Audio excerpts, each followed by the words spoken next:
Hello everyone. तो ये video है कक्षा 10 के लिए जो आपका बायोलॉजी से चैप्टर 1 है दोस्तों। जैव प्रक्रम और पोषण के बारे में पढ़ेंगे। इससे जो है 100 VVI MCQ question with answer के साथ आपको प्रोवाइड करेंगे। अगर आप चैप्टर वाइज चैप्टर पढ़ेंगे ना तो काफ़ी अच्छा होगा। अगर थोड़ा भी साइंस पढ़ें जैव प्रक्रम और पोषण के बारे में सारा कुछ अच्छा से आपको समझ में आ जाएगा ये चैप्टर।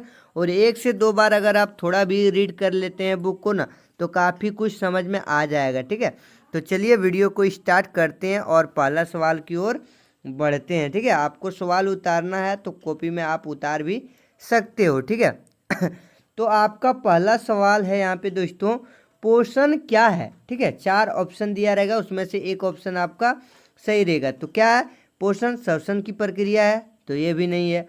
पोषण भोजन ग्रहण कर ऊर्जा प्राप्त करने की प्रक्रिया है तो ये इसका राइट उत्तर हो जाएगा। ठीक है, तो पोषण क्या है? पोषण हम लोग करते हैं यानी खाना उना खाते हैं तो हमारा भोजन ग्रहण जो होता है उससे ऊर्जा प्राप्त होते हैं, उसी को हम लोग पोषण कहते हैं। उत्सर्जन ये तो अपशिष्ट पदार्थ को बाहर करते ही नहीं होगा। परिवहन की प्रक्रिया ये भी नहीं है। तो इसका राइट उत्तर जो हो जाएगा पोषण क्या है तो बी हो जाएगा। भोजन ग्रहण कर ऊर्जा प्राप्त करने की प्रक्रिया को हम लोग पोषण कहते हैं।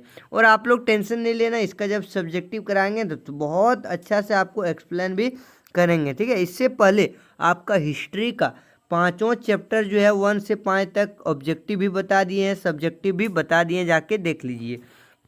तो चलिए यहाँ पे आपका दूसरा सवाल है, जीवन के लिए आवश्यक जैव प्रक्रम कौन सा है। यानी जीवन के लिए यानी हमारे जीव के लिए आवश्यक जैव प्रक्रम कौन सा है। तो ऑप्शन ए है पोषण, बी है श्वसन, सी है उत्सर्जन, डी है सभी। तो हमें जीवित रहने के लिए क्या क्या जरूरी है दोस्तों? तो पोषण यानी खाना पीना भी जरूरी है, श्वास लेना वो भी जरूरी है, उत्सर्जन करना ये भी जरूरी है। तो इसमें से सभी हो जाएगा। ठीक है, सभी हो जाएगा, ऑप्शन नंबर डी।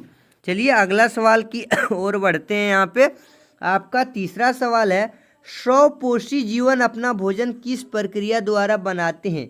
तो स्वपोषी जीव जो होते हैं वो किस तरह से अपना जो है पोषण बनाते हैं। तो ऑप्शन ए है पाचन, बी है श्वसन, सी है प्रकाश संश्लेषण। तो स्वपोषी पोषण जो पेड़ पौधे होते हैं दोस्तों वो प्रकाश संश्लेषण द्वारा अपना जो है भोजन तैयार करते हैं। तो इसका राइट उत्तर सी हो जाएगा। नीचे उत्तर भी है, आपको उतारना है तो उतार सकते हैं।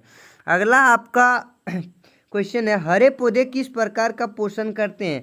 तो परपोषी पोषण होते हैं। हरे पौधे किस प्रकार के पोषण करते हैं तो परपोषी। राइट उत्तर ये होगा तो नहीं, आगे देख लेते हैं। यहाँ पे स्वपोषी पोषण होते हैं। ठीक है, परपोषी पोषण नहीं होते, मृतोपोजी जीवन भी नहीं होते, परजीवी भी नहीं होते। तो ये हरे पौधे जो होते हैं पर यानी स्वपोषी पोषण करते हैं। ठीक है, प्रकाश संश्लेषण द्वारा। तो बी राइट उत्तर होगा इसका। अगला नंबर सवाल की ओर बढ़ते हैं। अगला सवाल है आपका 5वां यहाँ पे, प्रकाश संश्लेषण के लिए कौन सी गैस आवश्यक है। तो ऑप्शन ए है ऑक्सीजन, बी है नाइट्रोजन, सी है कार्बन डाइऑक्साइड। ठीक है, हम लोग का जो सांस लेते हैं उसमें ऑक्सीजन लेते हैं और हम लोग छोड़ते हैं कार्बन डाइऑक्साइड जो पौधे के लिए यानी प्रकाश संश्लेषण पेड़ पौधे के लिए आवश्यक होते हैं। तो इसका राइट उत्तर सी हो जाएगा। अगला नंबर आपका सवाल है 6ठा, प्रकाश संश्लेषण में कौन सी गैस निकलती है। तो प्रकाश संश्लेषण होने के बाद यानी पेड़ पौधे से कौन सी गैस निकलते हैं दोस्तों? तो ऑक्सीजन निकलते हैं। ठीक है, इसका राइट उत्तर भी हो जाएगा। अगला सवाल है आपका यहाँ पे, पौधों में हरा रंग किसके कारण होता है। यानी जो पौधा हम लोग देखते हैं पेड़ पौधा उसमें हरे रंग के पत्तियां होते हैं, किसके कारण होते हैं? तो क्लोरोफिल के कारण होते हैं। ठीक है, राइट उत्तर भी हो जाएगा। हम आंसर आपको बताते जा रहे हैं, आप लोग आंसर नोट करते जाइए। चलिए अगला आपका सवाल है 8वां, क्लोरोफिल कहाँ पाया जाता है। तो क्लोरोफिल जो है पत्ती, जिसके कारण क्लोरोफिल के कारण ही पत्ती हमारा हरा होता है, उसमें पत्ती में क्लोरोफिल पाया जाता है। 9th नंबर आपका सवाल है, सूर्य का प्रकाश किस प्रक्रिया में आवश्यक है। सूर्य का प्रकाश जो है प्रकाश संश्लेषण में बहुत जरूरी है। ठीक है, पेड़ पौधा अपना भोजन बनाते हैं प्रकाश, यानी कि राइट उत्तर बी होगा, ए नहीं। अगला सवाल है आपका 10वां नंबर सवाल देख सकते हैं, भोजन में ऊर्जा का प्रमुख स्रोत क्या है। यानी भोजन में ऊर्जा का प्रमुख स्रोत जो है कार्बोहाइड्रेट है। ठीक है, कार्बोहाइड्रेट, राइट उत्तर सी हो जाएगा। चलिए आगे प्रश्न की ओर बढ़ते हैं। अगला नंबर आपका 11 सवाल है, मनुष्य किस प्रकार का जीव है? तो मनुष्य जो है दोस्तों किस प्रकार का जीव है? ऑप्शन ए है स्वपोषी, बी है परपोषी, सी है मृतोजीवी और डी यहाँ पे देख सकते हैं परजीवी। तो हम लोग क्या आते हैं, हम लोग का जीवन जो मनुष्य आता है परपोषी में, यानी हम लोग खाना जो है खुद से नहीं बनाते, किसी दूसरे चीज़ से हम लोग खाना जो है उस पर डिपेंड रहते हैं। जैसे पेड़ पौधे से हम लोग फल वूल प्राप्त करते हैं, सब्जी उगाते हैं। ठीक है, तो खुद से हम लोग जो है कुछ भी भोजन तैयार नहीं करते, भले बनाते हैं, प्राप्त अदर चीज़ से ही करते हैं। ठीक है, तो हम लोग परपोषी जीवन में आते हैं। अगला है आपका 12 नंबर सवाल, मानव शरीर में भोजन का पाचन कहाँ से प्रारंभ होता है, शुरू कहाँ से होता है? तो मुख से ही जो है हम लोग का भोजन करते हैं दोस्तों, वो मुंह से ही शुरू हो जाता है। जैसे हम लोग निगलते नहीं है, मतलब चबाना शुरू करते हैं किसी भी अन्न को, तो वहीं से हमारा पाचन प्रक्रिया शुरू हो जाता है, मुंह से ही। अगला सवाल है 13, लाल ग्रंथि कौन सा एंजाइम बनाती है? तो लार ग्रंथि हमारे लार से जो है कौन सा एंजाइम बनाती है? तो एमाइलेज बनाती है। ठीक है, एमाइलेज जो है लार में पाए जाते हैं, वही ग्रंथि एंजाइम बनाते हैं। सी राइट उत्तर हो जाएगा।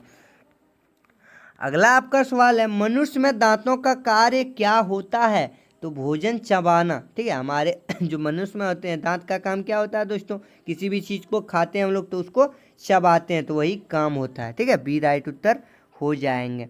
अगला आपका सवाल है 15 नंबर, भोजन मुख से अमाशय तक किसके द्वारा पहुंचती है? यानी जो हमारा भोजन है वो मुख से अमाशय तक किसके द्वारा पहुंचती है? तो अन्नालिका से। ठीक है, अन्नालिका से पहुंचता है, राइट उत्तर सी हो जाएगा।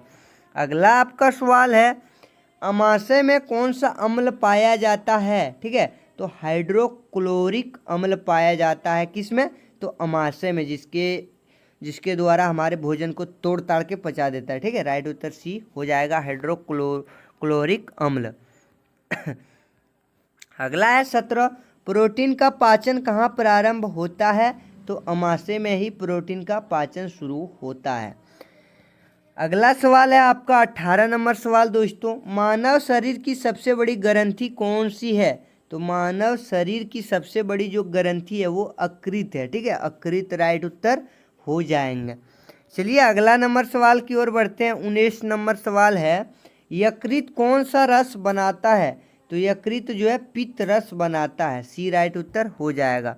चलिए आपका 20वां सवाल है यहाँ पे, पित्त रस किसके पाचन में सहायता करता है? यानी पित्त रस जो होते हैं किसके पाचन में सहायता करता है दोस्तों? तो वसा। ठीक है, वसा जो होता है उसको जो है पचाने में बहुत ज़्यादा सहायता करता है। चलिए अगला नंबर सवाल 21 है, पाचन का मुख्य भाग कहाँ पूरा होता है? तो पाचन का जो है मुख्य भाग जो है पूरा कहाँ पे होता है? तो छोटी आंत में जा कर के पूरा पाचन प्रक्रिया खत्म होता है। अगला आपका सवाल है यहाँ पे 22 नंबर, चलिए देख लेते हैं। पोषण तत्व यानी पोषक तत्वों का अवशोषण कहाँ होता है? तो पोषक तत्वों का अवशोषण जो होता है वो छोटी आंत में होता है। ठीक है, राइट उत्तर भी हो जाएगा। चलिए अगला सवाल की ओर बढ़ते हैं। यहाँ पे आपका 23 नंबर सवाल है, बड़ी आंत का मुख्य कार्य क्या है? तो बड़ी आंत का जो होता है दोस्तों, आंत का मुख्य कार्य होता है वो जल का अवशोषण करना होता है। अगला आपका सवाल है, चलिए यहाँ पे 24 नंबर, अमीबा में भोजन ग्रहण करने की संरचना क्या कहलाती है? तो अमीबा में जो होता है ना दोस्तों, कुटपाद द्वारा भोजन प्राप्त होता है। ठीक है, जब आप किताब को एक बार उल्टाइए, उसमें देखिए अमीबा किस तरह भोजन बनाता है, इस तरह टुकड़ों में इस तरह से बनाता है। आप उसे जा करके देखिए। ठीक है, इस तरह से बनाता है, तो कुटपाद द्वारा। चलिए अगला नंबर सवाल है यहाँ पे 25, अमीबा किस प्रकार का पोषण करता है? तो अमीबा जो है परपोषी पोषण होता है, ये भी दूसरे पे डिपेंड रहता है। अगला सवाल है आपका यहाँ पे 26, अमीबा में भोजन का पाचन कहाँ होता है? अमीबा में भोजन का जो पाचन होता है दोस्तों वो खाद्य रिक्तिका में होता है।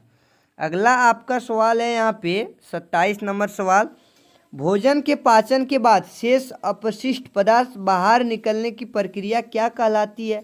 तो उत्सर्जन। ठीक है, जब भोजन करते हैं हमारा पच जाता है, उसके बाद ऊर्जा हमारे शरीर को प्राप्त कर लेता है, उसके बाद जो होता है वो हम लोग बाहर करते हैं उत्सर्जन के द्वारा। ठीक है, अगला है 28 नंबर, हरे पौधे भोजन किस रूप में संग्रहित करते हैं?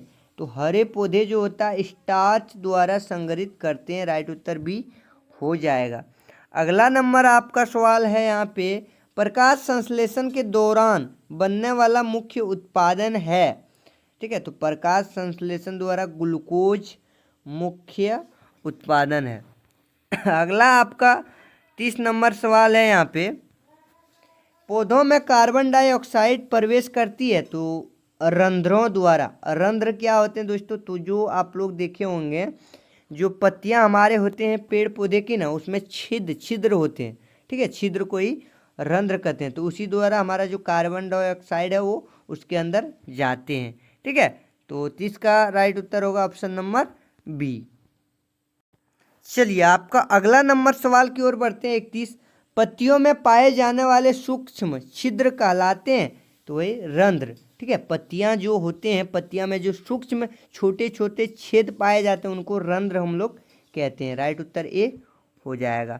अगला नंबर आपका सवाल है 32, प्रकाश संश्लेषण की प्रक्रिया मुख्यतः कहाँ पे होती है? तो प्रकाश संश्लेषण की प्रक्रिया मुख्यतः पत्ती में होती है। ठीक है, सबसे ज़्यादा। अगला सवाल है 33 नंबर, प्रकाश संश्लेषण के लिए ऊर्जा का स्रोत क्या है? तो चंद्रमा, ये भी नहीं है, सूर्य। ठीक है, जल, मिट्टी, ये है। तो इसका राइट उत्तर होगा सूर्य। सबसे जो है प्रकाश संश्लेषण के लिए ऊर्जा का सबसे ज़्यादा सूर्य है, धूप। अगला है 34, निम्न में से कौन स्वपोषी जीवन है? तो गाय, मनुष्य, आम का पौधा, कुत्ता। तो आम का पौधा। ठीक है, पेड़ पौधा जो होता है स्वपोषी पोषण होता है, अपना खुद भोजन बनाता है, दूसरे के ऊपर डिपेंड नहीं रहता है। 35, मनुष्य में पाचन तंत्र का सबसे लंबा भाग कौन सा है? तो छोटी आंत जो है मनुष्य के पाचन तंत्र का सबसे लंबा भाग है। अगला है आपका, अग्नाशय किस प्रकार का रस बनाता है? तो अग्नाशय। ठीक है, अग्नाशय रस बनाता है। राइट उत्तर बी हो जाएगा। अगला क्वेश्चन की ओर बढ़ते हैं। आपका यहाँ पे, वसा का पाचन मुख्यतः कहाँ होता है? तो मुंह में, अमाशय में होता है। ठीक है, इसका राइट उत्तर होगा ऑप्शन नंबर यहाँ पे, चलिए अमाशय, सॉरी यहाँ पे छोटी आंत में होता है।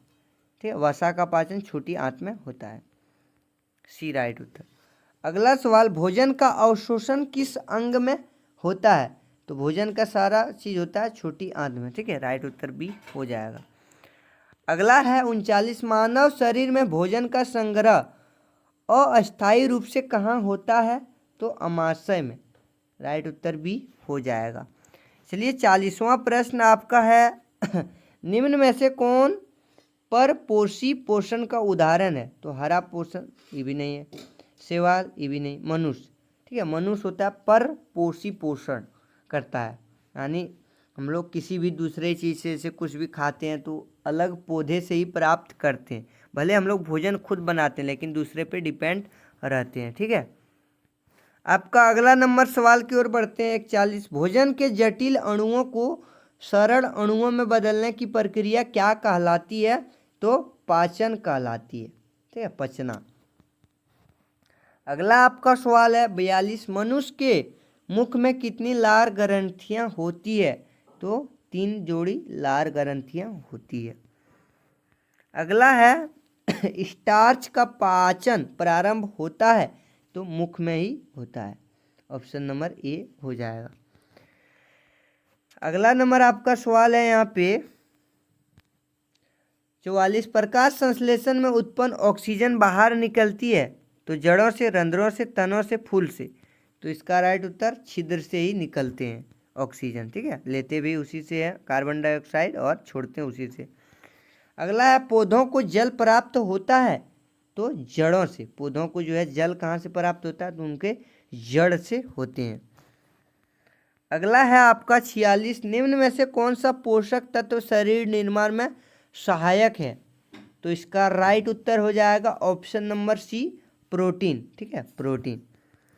अगला नंबर आपका सवाल है दोस्तों, शरीर को सर्वाधिक ऊर्जा कौन प्रदान करता है, तो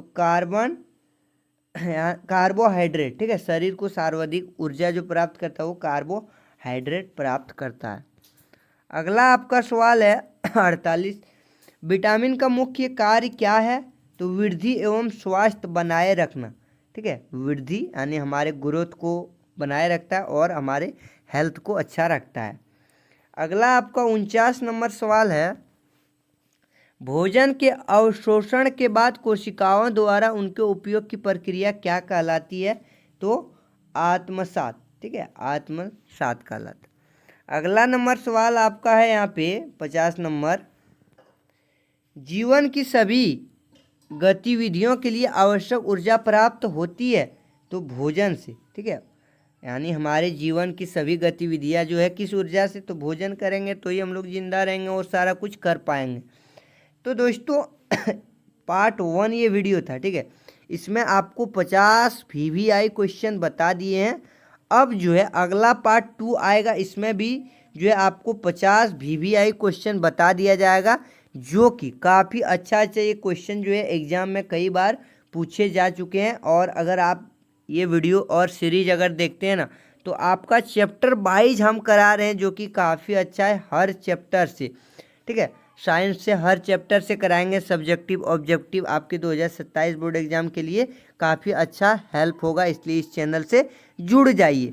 तो चलिए फिर मिलेंगे अगले वीडियो में, तब तक के लिए धन्यवाद।